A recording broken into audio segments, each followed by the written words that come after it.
Are you a bad mom? Be honest. Have you ever whispered that question to yourself in the dark while your baby cried and you felt completely helpless? Have you ever scrolled through social media, looked at another perfect mother, and felt that sharp sting of doubt? Have you ever lost your patience and immediately thought, I'm ruining my child?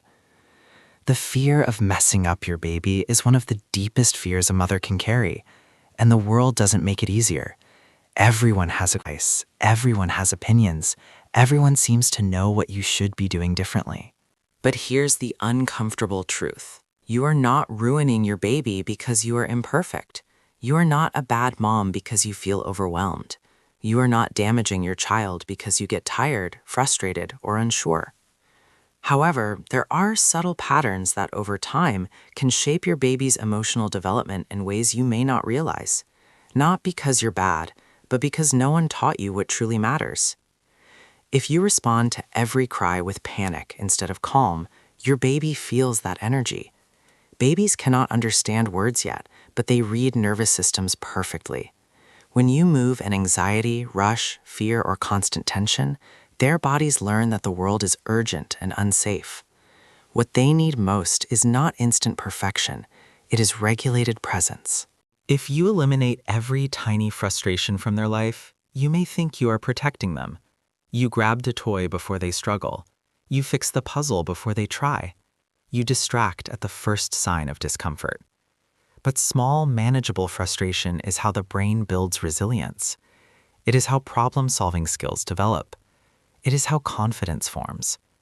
Protection is important. Overprotection can quietly weaken growth. If you ignore your own exhaustion, telling yourself that good mothers sacrifice everything, you are slowly draining the very resource your baby depends on, your emotional stability.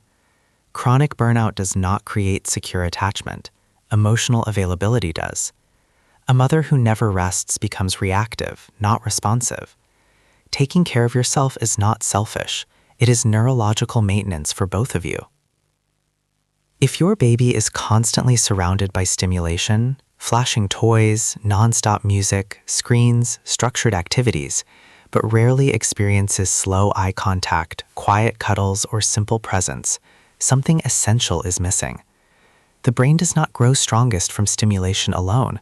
It grows from connection, from shared gazes, from mirroring facial expressions, from calm repetition. A high-tech environment cannot replace a regulated human face. If you compare your baby constantly, you may begin pushing development instead of observing it. You track milestones obsessively. You measure speech, movement, sleep patterns against charts and other children. And without realizing it, you create pressure in the environment. Babies feel expectation. They feel stress. Development is not a race. It is a biological unfolding. Pushing does not accelerate readiness. It can disrupt it. If you feel guilty for setting boundaries, you may confuse love with limitlessness. Yes, babies need comfort. Yes, they need responsiveness.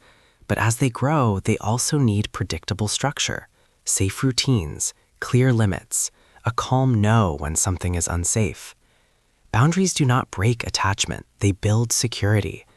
A child who never encounters limits does not feel free, they feel unanchored. If you believe that love means being available every second without pause, you are carrying an impossible standard. Secure attachment is not built from flawless reactions. It is built from consistent patterns over time. Sometimes the healthiest response is not immediate. It is pausing, breathing, and then responding calmly. Repair matters more than perfection. But here is the most important truth. A truly bad parent does not question themselves. A harmful parent does not reflect. The fact that you worry about whether you are doing this right is evidence of your care, and care is the foundation of healthy development. Babies do not need perfect mothers.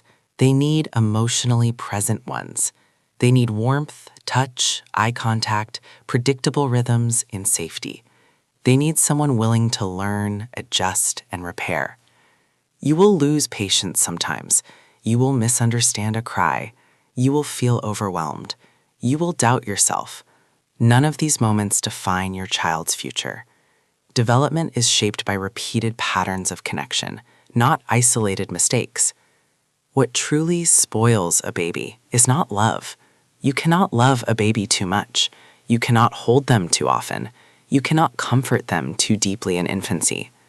What shapes them negatively is chronic emotional unpredictability, constant high stress, or emotional absence over time, not occasional imperfection. Your baby does not need you to be flawless. They need you to be human and regulated enough to return to connection. When you lose your temper and then kneel down and reconnect, you are teaching emotional repair.